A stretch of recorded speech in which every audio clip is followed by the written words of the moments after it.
નમસ્તે વિદ્યાર્થી મિત્રો, કેમ છો? મજામાં ને? સરસ.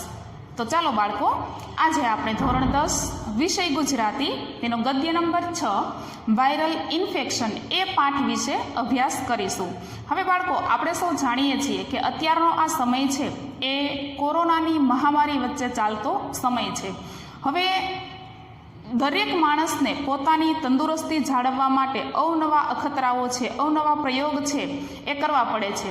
પણ જ્યારે માણસ છે એ આવી રીતે પોતાની તંદુરસ્તી જાળવી નથી શકતો અને જ્યારે થોડી ઘણી પણ કળતર જેવું અથવા તો એમની તબિયત વિશે એમને જ્યારે પણ શંકા જાય એટલે તરત જ એ માણસ છે એ ડૉક્ટર પાસે જાય છે અને અવારનવાર ડૉક્ટર પાસે જ્યારે જવું પડે છે ત્યારે ડૉક્ટરને બીજો કોઈ શબ્દ ન દેખાતા એ તરત જ લોકોને એવું કહે છે કે ભાઈ તમને વાયરલ ઇન્ફેક્શન છે એ લાગુ પડ્યું છે. તો આ વાયરલ ઇન્ફેક્શન એ શું છે? એમ કે જ્યારે માણસ સમાજની અંદર પોતાની ચોખવટ પૂર્વક છે એ રહી નથી શકતો અથવા તો ગંદકી છે એ જ્યારે ફેલાવે છે ત્યારે એના દ્વારા મચ્છરો અને માખીઓ દ્વારા ઘણા બધા આવા વાયરસો છે એ ફેલાતા હોય છે કે જેથી કરીને એ માણસના સ્વાસ્થ્યની સાથે ચેડા છે એ કરતા હોય છે. તો આ પાઠના લેખક છે ગુણવંત શાહ. તેમનો જન્મ 12/3/1937 રોજ થયો હતો. ગુણવંત ભૂષણલાલ શાહનું વતન સુરત જિલ્લાનું રાંદેર છે. તેમણે વડોદરાની મહારાજા સયાજીરાવ યુનિવર્સિટી, અમેરિકાની મિશિગન યુનિવર્સિટી અને દક્ષિણ ગુજરાત યુનિવર્સિટીમાં અધ્યાપક તરીકે સેવાઓ આપેલી છે. કાર્ડિયોગ્રામ, રણ તો લીલાછમ, વગડાને તરસ ટહુકાની, વિચારોના વૃંદાવનમાં તેમના નોંધપાત્ર નિબંધ સંગ્રહો છે. બિલ્લો ટીલો ટચ અને જાત ભણીની જાત્રા તેમની આત્મકથા છે. ગાંધીના ચશ્મા, રામાયણ માનવતાનું મહાકાવ્ય અને મહાભારત માનવ સ્વભાવનું મહાકાવ્ય તેમના વ્યક્તિ વિચાર ચિંતનના ગ્રંથો છે.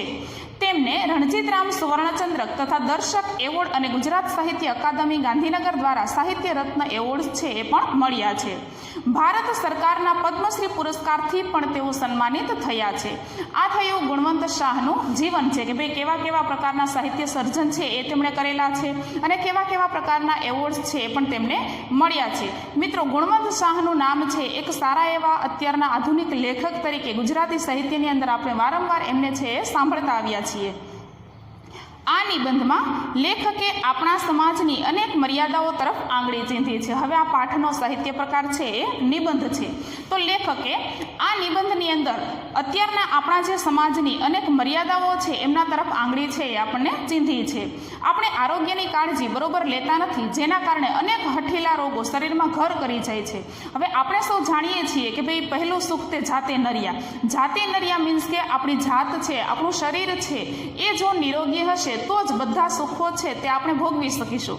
હવે આ વાત છે એ આપણે સારી રીતે જાણીએ છીએ, છતાં પણ આપણે એટલા બધા બેદરકાર બની જઈએ છીએ કે આપણું શરીર છે એ આપણને સાથ આપી શકતું નથી અને વારંવાર બીમાર છે તે પડી જાય છે.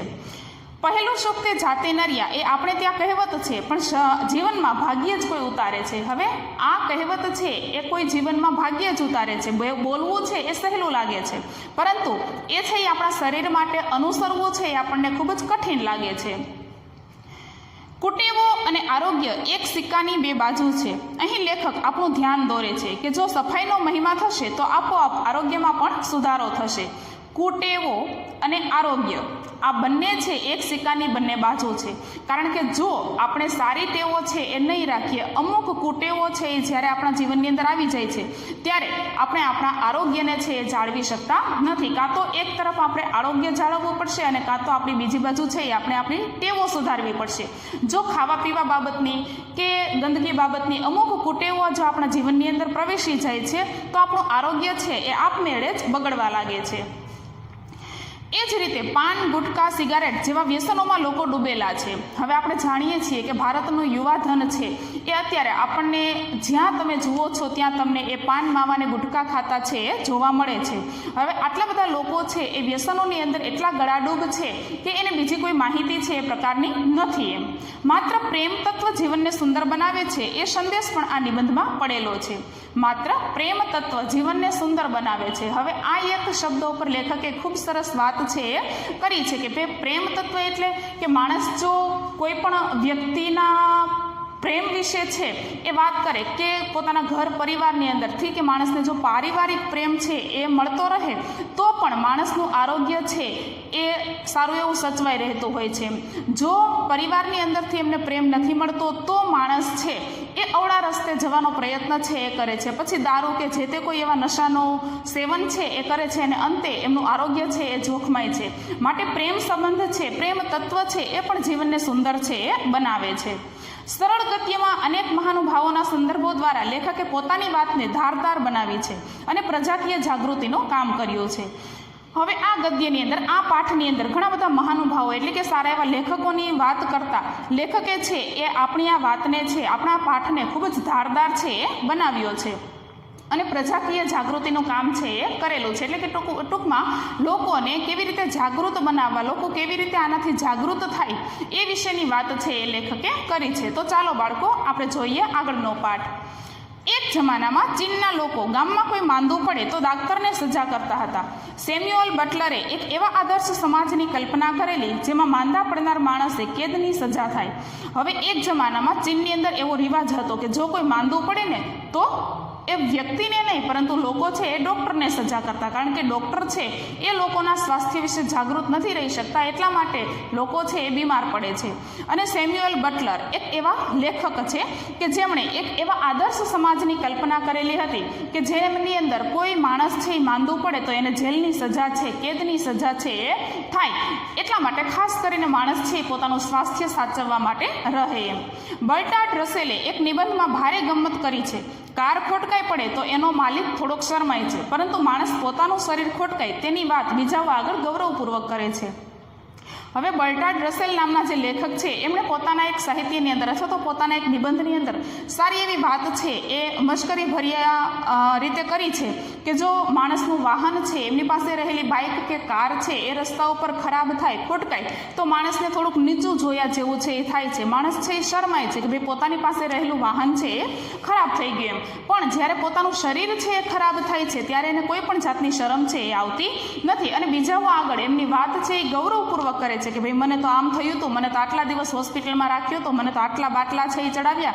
આવી રીતે ગૌરવપૂર્વક વાત છે એ બીજાની આગળ કરે છે. તો ખરેખર એ વાત છે એ શરમજનક છે કે ભાઈ મારું શરીર છે એ અત્યારે ચાલતું નથી, મારું શરીર છે એ આવી રીતે બીમાર પડ્યું છે. તો મારું શરીર છે એ ખરાબ થયું છે એની પાછળ એકમાત્ર કારણ જવાબદાર છે કે હું, કે ભાઈ મેં છે એ આવી રીતે સારી એવી સાર સંભાળ મારા શરીરની કે મારી તંદુરસ્તીની ન જાળવી, એટલા માટે મારું શરીર છે તે બીમાર પડ્યું છે. માણસ પોતાના જ શરીર સાથે નિર્દયતાપૂર્વક વર્તે છે. ભણેલા લોકો પણ ખાવા પીવામાં અભણની માફક વર્તે છે. હવે આપણા શરીર સાથે આપણે નિર્દયતાપૂર્વક વર્તન છે એ કરીએ છીએ. આપણા શરીર ઉપર આપણને કોઈ પણ જાતની દયા છે તે આવતી નથી. અને ખરેખર ભણેલા ગણેલા લોકો છે જે જાણે છે સારી એવી રીતે કે ભાઈ આપણા શરીરની અંદર શું નાખવાથી, શું ખાવાથી કેવા કેવા રોગ છે એ આપણને થશે, અથવા તો કેવી સારી એવી રીતે ખાવાથી કે સારી ટેવો છે એ પાડવાથી આપણને કેવા કેવા રોગમાંથી આપણે બચી શકીએ છીએ, એ બધું જ જાણતા હોવા છતાં પણ આ માણસ છે એ અભણ લોકોની જેમ વર્તે છે એમ. ડૉક્ટરો પણ પોતાના આરોગ્ય અંગે ક્યારેક દર્દી જેવા જ બેદરકાર જોવા મળે છે. હવે આમ માણસ તો ઠીક, સામાન્ય માણસ તો ઠીક છે, પણ ઘણી વખત દર્દીઓ ઓલા ડૉક્ટર છે એ પણ આ સામાન્ય માણસની જેમ જ છે એ વર્તતા હોય છે. એ પણ દર્દીની માફક જ ગમે તેવું ગમે ત્યારે ગમે તે જગ્યાએ છે ખાઈ લેતા હોય છે અને અંતે પોતાનું શરીર છે એ બીમાર પાડતા હોય છે. વર્ષો સુધી શરીર અપમાનિત થતું રહે છે. ખાટલામાં પડેલું નાની ઉંમરનું શરીર એ તો અપમાનો અસહ્ય બની ગયા ત્યારે શરીર દ્વારા શરૂ થયેલો સવિનય કાનૂન ભંગ છે. હવે વર્ષો સુધી અપમાનિત થયેલું, હવે નાનપણથી જ બાળક હોય ત્યારથી જ આપણા શરીર પ્રત્યે આપણે બેદરકારી છે એ જાળવીએ છીએ. ત્યારથી જ ન ખાવાનું, ન પીવાનું, એવું ઘણું બધું આપણે ખાઈ પી લઈએ છીએ અને અંતે નાની એવી ઉંમરમાં જ આપણું શરીર છે એ આપણી સાથે જાણે જંગે ચડ્યું હોય ને એવી રીતે છે એ વર્તન કરી લે છે. કારણ કે આટલા બધા અપમાનો છે એ પણ એનાથી પછી સહન થતા નથી, અસહ્ય બની જાય છે અને ત્યારે આ છે એ શરીર દ્વારા શરૂ થયેલો કાનૂન ભંગ છે એમ. એટલા માટે એ આપણી સાથે છે એ પછી જંગે ચડે છે અને અંતે થોડાક જ વર્ષોની અંદર એ છે એ બીમાર પડી જાય છે અથવા તો ખાટલાવશ થઈ જાય છે. હૃદયરોગનો હુમલો કંઈ મફતમાં નથી મળતો.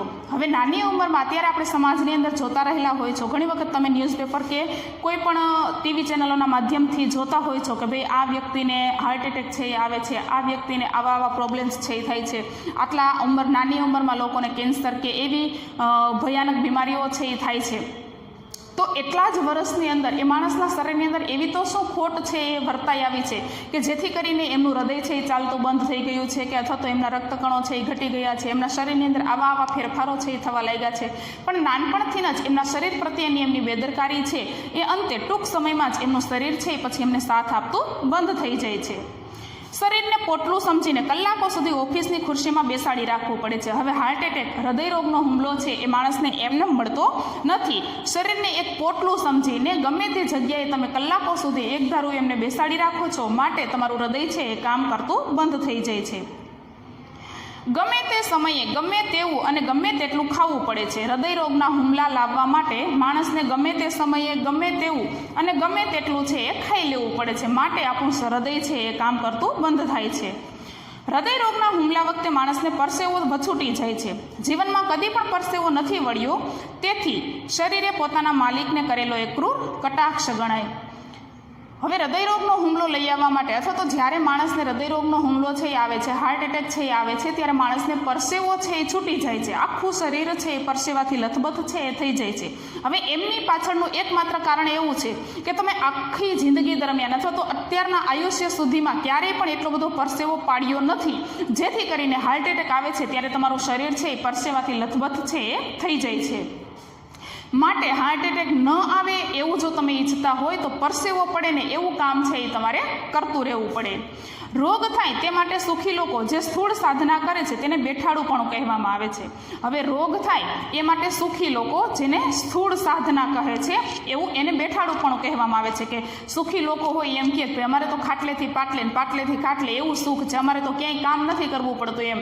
તો એ એક એમની વાત છે ને એ જ બસ હૃદયરોગ લાવવા માટેની એક એમનું ઉત્તમ કારણ છે.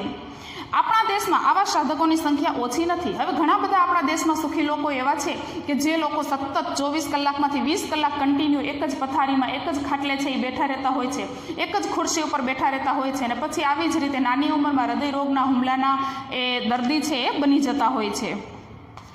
હોસ્પિટલની શોભા વધારવા શું થઈ શકે? ઘણા ખરા ખાટલા ખાલી પડી રહે એ તો હોસ્પિટલની ખરી શોભા ગણાય.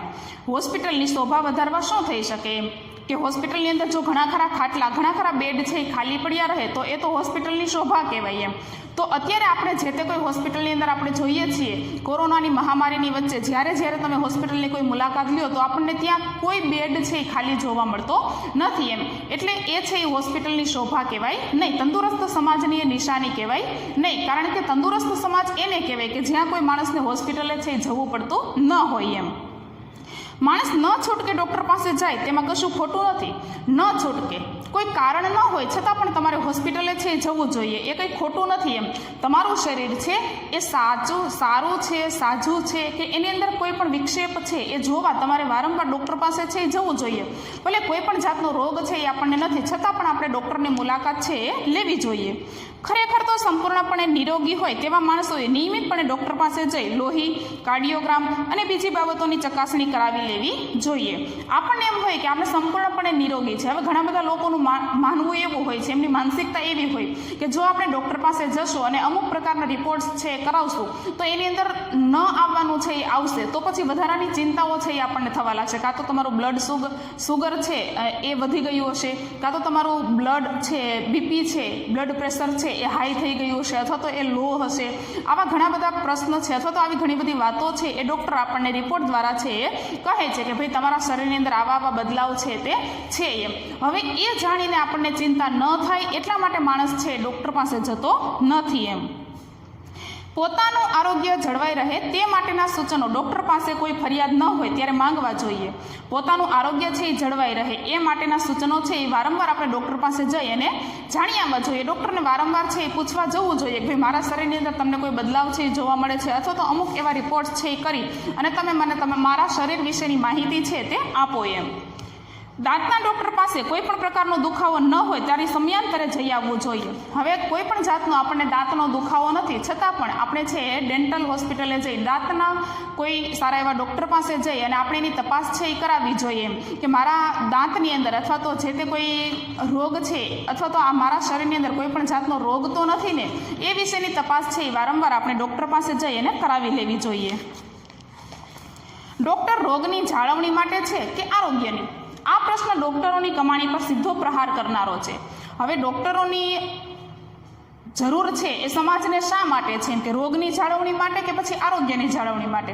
રોગ થાય, શરીરની અંદર પેસી ગયો છે, 90% રોગ છે એ માણસના શરીરની અંદર જતો રહ્યો છે, પછી તમે ડૉક્ટર પાસે જાઓ તો ડૉક્ટર પણ એમાં હાથ છે એ ઊંચા કરી દે છે કે ભાઈ આની અંદર હવે મારાથી કંઈ થશે નહીં. એમનું કામ છે એ આરોગ્યની જાળવણી માટેનું છે. તમારી અંદર કાંઈ નથી, તમને કાંઈ રોગ નથી, છતાં પણ તમે ડૉક્ટર પાસે જ્યારે જાઓ છો ત્યારે ડૉક્ટર તમને અવનવી સલાહો છે એ આપે છે કે ભાઈ તમારી અંદર આવા ફેરફારો છે એ છે અને હવે જો તમારે એનાથી બચવું હોય તો તમે આવા કાર્ય છે એ કરવાની શરૂઆત કરી દો, આવો ખોરાક લેવાની શરૂઆત છે એ કરી દો. જો તમે એની શરૂઆત કરી દેશો તો તમે એ રોગથી બચી શકશો. ઓપીડીમાં કીડિયારું ઉભરાય એ તો સભ્ય ગણાતા સમાજની શરમ છે. હવે જનરલ વોર્ડની અંદર જ્યારે આપણે જઈએ છીએ ત્યારે આપણને કેટલા બધા લોકો છે ત્યાં જોવા મળે છે. એટલે કે ટૂંકમાં સ્પષ્ટ ગુજરાતીમાં આપણે કહીએ તો કીડિયારું ઉભરાય ને એટલા બધા લોકો છે ત્યાં આપણને જોવા મળે છે. એમ કે એટલા બધા લોકો છે એ હોય તો એ સભ્ય ગણાતા સમાજની એક શરમજનક બાબત જો કહેવાય એમ. અનાથ આશ્રમમાં બાળકોની અને ઘરડા ઘરમાં વૃદ્ધોની સંખ્યા વધે એ કંઈ તંદુરસ્ત સમાજની નિશાની નથી. સંકટ સમયની સાંકળ વારંવાર વપરાય તે યોગ્ય નથી. હવે અનાથ આશ્રમની અંદર તમે જાઓ તો ત્યાં નાના એવા બાળકોને કે બાળકોની સાર સંભાળ રાખવા માટે અત્યારે એમના માતા પિતા પાસે સમય નથી અને એટલા માટે એ છે એ અનાથ આશ્રમની અંદર મૂકી આવે છે. હવે ત્યાં તમે જઈને જુઓ તો એટલા બધા નાના નાના બાળકો છે એ હોય છે. અને ઘરડા ઘરની અંદર વૃદ્ધાશ્રમની અંદર તમે જાઓ તો ત્યાં તમને એટલા બધા વૃદ્ધોની સંખ્યા છે એ જોવા મળે છે કે જે અત્યારના યુવાનો છે એ પોતાના વડીલોને સાચવવા માટે છે એ તૈયાર નથી એમ. તો અનાથ આશ્રમની અંદર બાળકોની અને વૃદ્ધાશ્રમની અંદર જ્યારે વૃદ્ધોની સંખ્યા છે એ વધવા લાગે ત્યારે એ તંદુરસ્ત સમાજ નિશાની કહેવાય નહીં. તંદુરસ્ત સમાજ એટલે એક એવો સમાજ કે જેના લોકોના વિચારો છે એ પણ એટલા તંદુરસ્ત છે હોય છે. એટલા બધા સારા વિચારો ધરાવનારા લોકો છે એ હોય છે કે એમને પોતાના બાળકોને કે પોતાના વૃદ્ધોને ક્યાંય કોઈ અન્ય જગ્યાએ છોડવા જવા પડતા નથી. હવે સંકટ સમયની સાંકળ છે એ વારંવાર વાપરવી એ કંઈ યોગ્ય કહેવાય નહીં. તમે ટ્રેનની અંદર જતા હોય, ટ્રેનની અંદર મુસાફરી કરતા હોય, ત્યાં ટ્રેનના ડબ્બાની અંદર એક એવી સાંકળ છે એ રાખેલી હોય કે જો તમને અચાનક એવી જરૂર છે એ પડે તો તમે એ સાંકળ ખેંચો એટલે ટ્રેન છે એ ઊભી રહી શકે. પણ તમે વારંવાર એ સાંકળને છે એ ખેંચી શકો નહીં, કારણ કે એ છે એ યોગ્ય કહેવાય નહીં. તો બાળકો અહીંયા આ પાઠની અંદર આ લેખક જે છે ગુણવંત શાહે એમણે આપણા આરોગ્યને સાચવવા માટે ઘણા બધા મુદ્દાઓ છે એ આપણને આપેલા છે. કેવી રીતે તમે તમારા સ્વાસ્થ્યને સાચવી શકો છો, તમારી તંદુરસ્તી જાળવી શકો છો એ વિશે ઘણી બધી વાતો છે એ આપણને કરી. હવે આગળનો પાઠ છે એ બાળકો આપણે હવે પછીના વિડીયોની અંદર જોઈશું.